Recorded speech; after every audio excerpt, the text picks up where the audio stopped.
Been married 8 years. 5 and 6-year-old kids. I've been madly in love the whole time as she's an amazing person and mother. Literally keeps the family together and is just spectacular. Truly. She was showing me something on her phone and I saw a text come in saying I love you more. And I asked who it was. She explained it was a coworker that she's been helping out and I thought nothing more of it. That day we had a lot of family over to celebrate our daughter's birthday and it was a wonderful time. Some stayed overnight, so the next day after a wonderful weekend getting company out and putting the kids down, my wife said she needs to tell me something. Well, that I love you more was not from her coworker. Well, at least not the one she explained it was, but I'm not sure because she's not sharing any details regarding the other person. She told me that 6 months ago when I was in a dark place and have since come out of, no drugs except weed and booze, which we both partake, she found love in someone else. Love I wasn't providing in our relationship. If I have feelings for someone else, I'm not sure that I should be married. It's not fair to you or me. I never planned for this to happen, but now that it's a reality, we need to deal with it.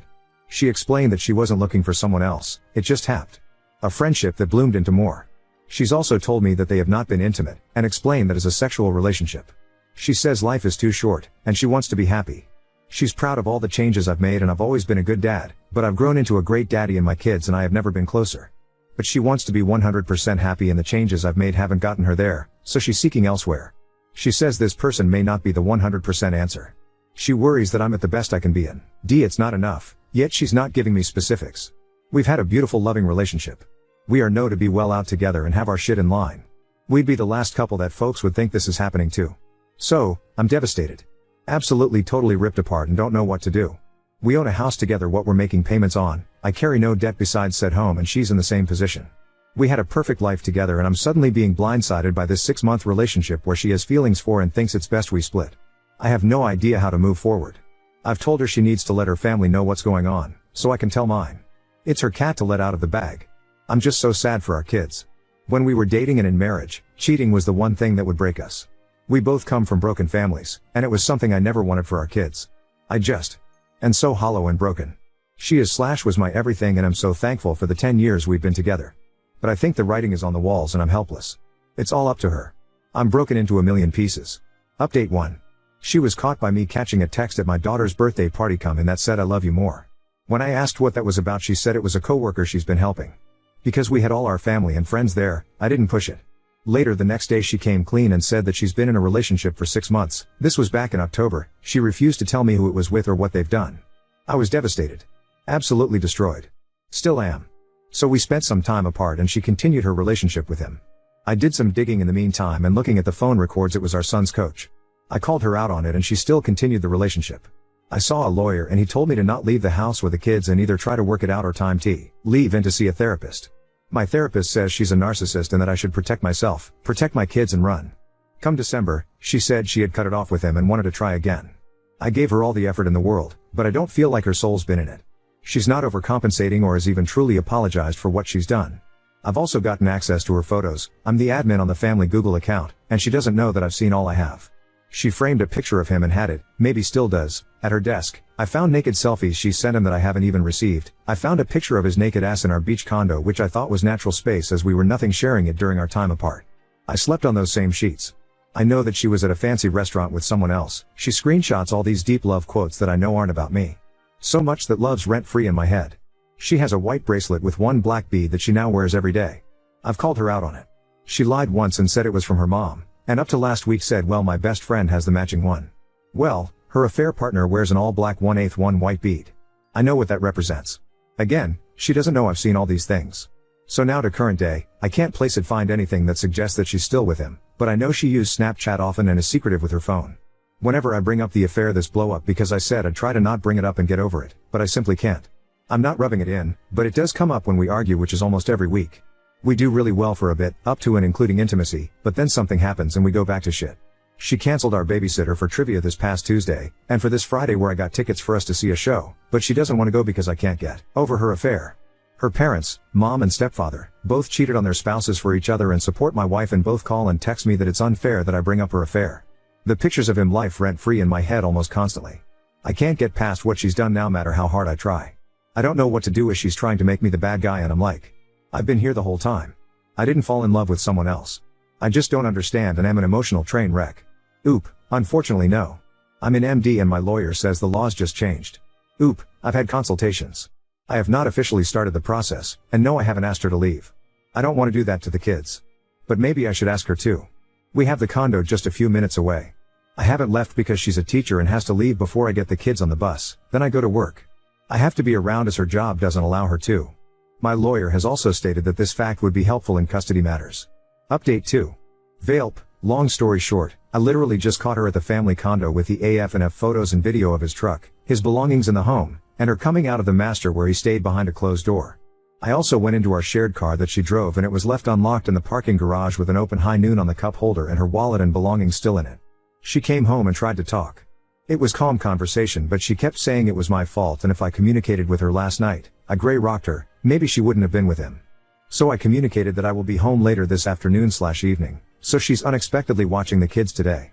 I wanted to hang with them, as she took them away from me yesterday to go do activities and I would do separate activities today. However, I'm not emotionally able to give the kids the best of me right now and I definitely don't want to be around her. I asked if she could sleep in a kid's room and she got upset and stated that our bed is her bed and she will sleep where she wants. I said obviously. I've been for a 6-mile walk already and have been calling and leaving VMs at all the lawyers around. I know I can't abandon the home but I can't be around them after what I just saw this am. Thank all of you who responded earlier this week and suggested Grey Rock and 180 for me. I implemented them and I guess it drove her to this. But I'm officially divorcing her and there's no going back. Thank you so much SI crew. Update 3. Legal counsel told me to no contact her, so that's what I'm doing. She texted me last night all about how she hasn't asked for a second chance even though I've given them and she loves me and she now is willing to do therapy and share her locations and access to her phone and can't see rocking on the porch with at 80. Yada yada. When I got home last night she was in the master so I slept upstairs. This AM, no communication. She wouldn't even look at me. Yesterday, when I caught them with video, I saw his hat and it noticed it was a local landscaper. So I called to see if he worked there. He does. Okay, thanks. That was it. This MF just called me saying if I want to talk to him here's his number, don't call my boss. I said I have nothing to say to you. He replied and I have nothing to say to you and hung up. Also her mom reached out and said how I must be devastated and she's so sorry and to call her when I have a chance. I'm going to continue my no contact with everyone and let my lawyer, once I secure one, do all the talking. This is so damn hard. Update 4. I have an appointment with my lawyers this Friday and we will go from there. I've been running, house shopping and trying to stay distracted. It's very hard. I have a lot of emotions and sadness. I lost my best friend and lover to another. I know I need to keep saying it. It's her loss, and it will be, but it all still sucks. Especially hearing her tell me all she's done. Horrible shit. I don't want to get divorced, but it's what has to happen for my own self-respect and happiness. I can never ever trust her again.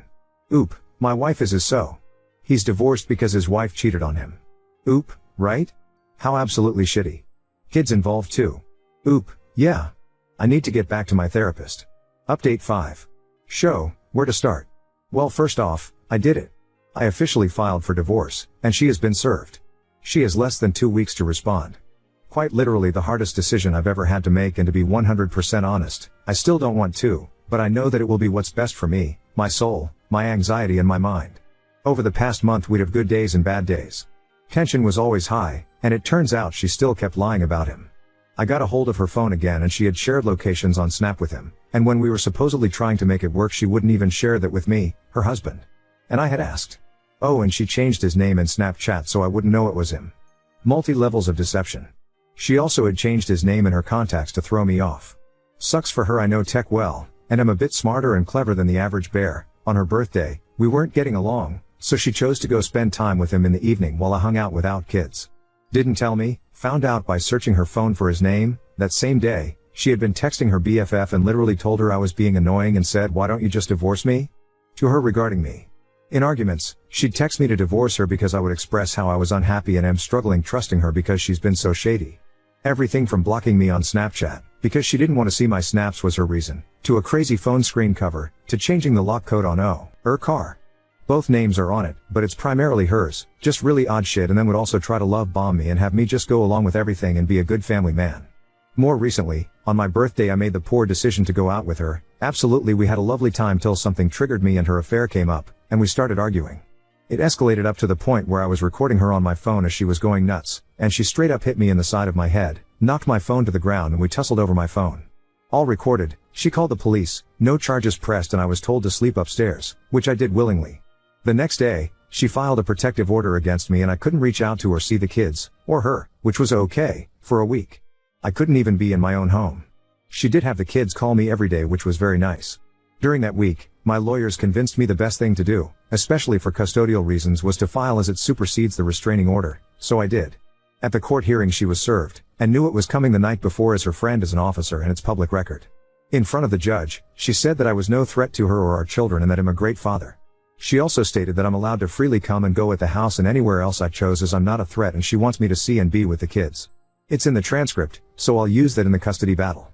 We will and have talked about 50-50, but it's good to have in case, so the judge basically said that this was all a waste of time and now because the restraining order has to be extended till we divorce, it's all null except that I'm not allowed to threaten her.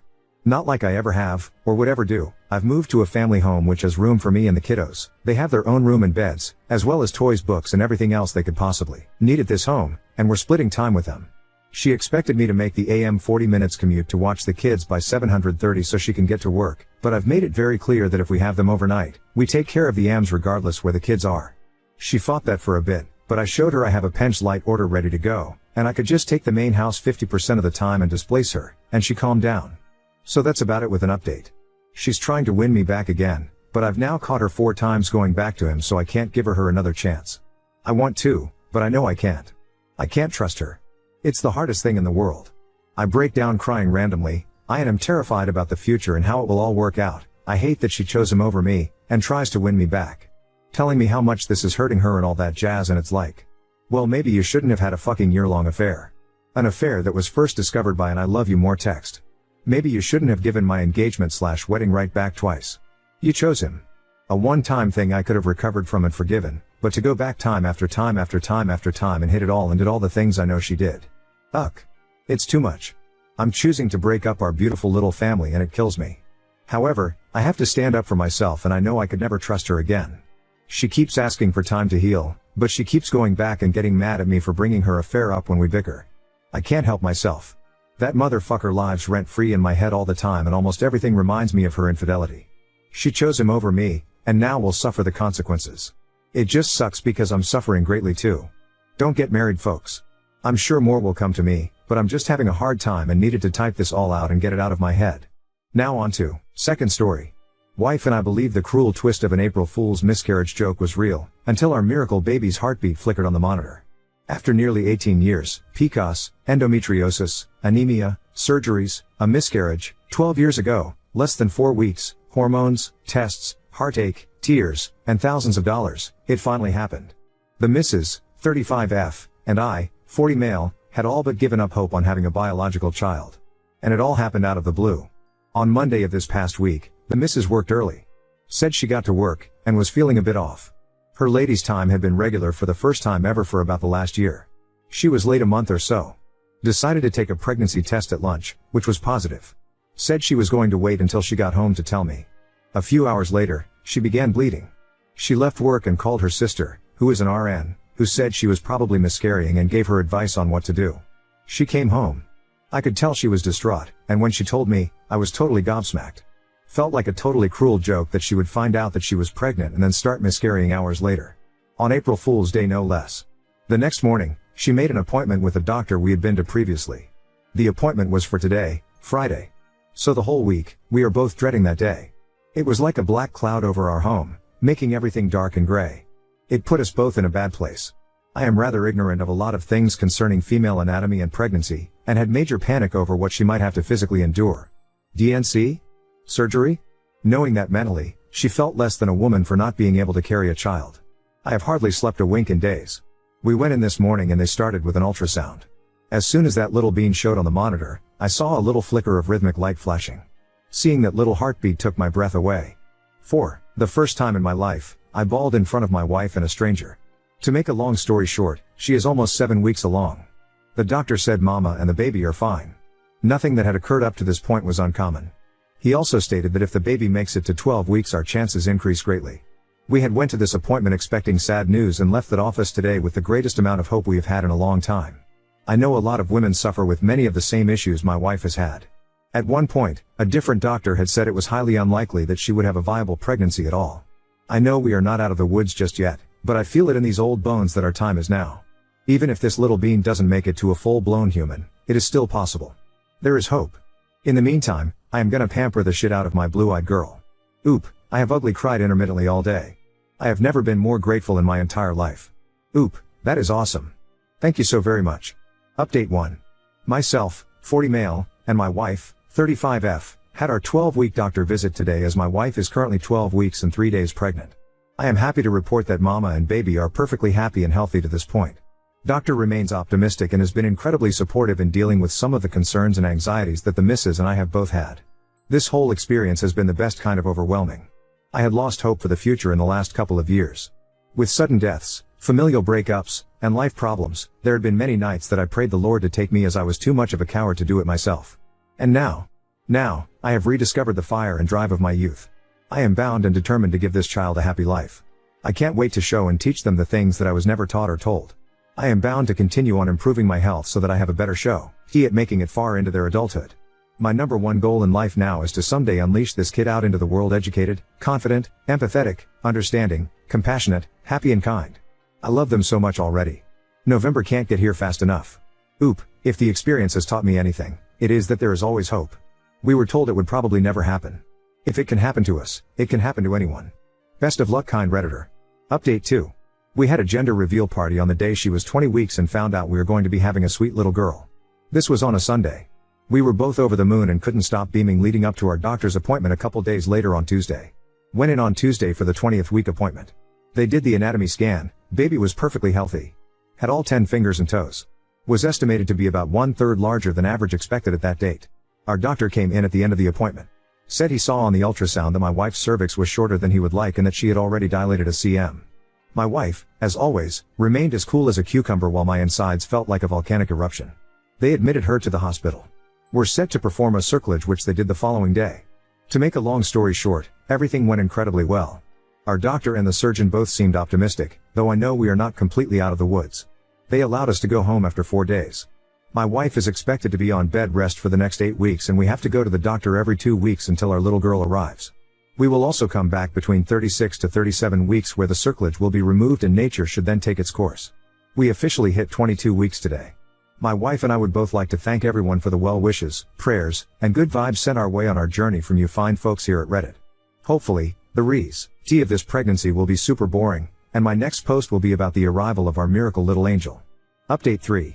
Literally 2 days after my last post, at just past 20 weeks, we went to one of our doctor's appointments where they found my wife had dilated 1 centimeter, and her cervix was quite short. She was admitted immediately where they performed a cerclage. We spent a few scary days at the hospital but everything turned out fine and the pregnancy had progressed as it should. The cerclage was scheduled to be removed on October 28th. After everything that had occurred, ourselves and the doctor figured our little girl would be here a little sooner than her expected 11/24 due date. We were expecting a possible Halloween baby. Fast forward a bit past the 34-week mark. Wednesday 10/16 was my birthday. I was awakened violently at 4:30 a.m. by my wife telling me that her water had just broken. Initially, I thought she was joking, but I could see in her eyes and demeanor that she was not. To make a long story short, we rushed to the hospital and approximately 12 hours later, our little girl had arrived on the same day, in the same hospital that her pop-me had been born 41 years prior. At 4:16 p.m. our most precious tiger Lily came roaring into the world, weighing 5 pounds 4 ounces and measuring 18 inches. Being born at less than 35 weeks, it was mandatory that she be brought to the NICU. They currently have her hooked to a bubble CPAP, and 4 for preventative antibiotics, a feeding tube, and placed in what is for all intents and purposes, an incubator to keep her warm. She is already meeting or exceeding the metrics set forth by the hospital and her doctors. They have tripled her food intake in the last 40-ish hours, she is regulating her own body temperature, and they took her off the CPAP today. She is perfect, y'all. Her little features so well defined, it is as if she was carved out of marble by a master Italian sculptor. Her eyes as blue as the waters of Caribbean. Skin as soft and flawless as freshly bloomed rose petals. And the aura of a star. We are so in love with this child that we can't even take our eyes off of her. My wife and I would really like to thank everyone who has followed our family journey. Especially those who have reached out offering kind words, prayers, and good vibes. Much love, Reddit.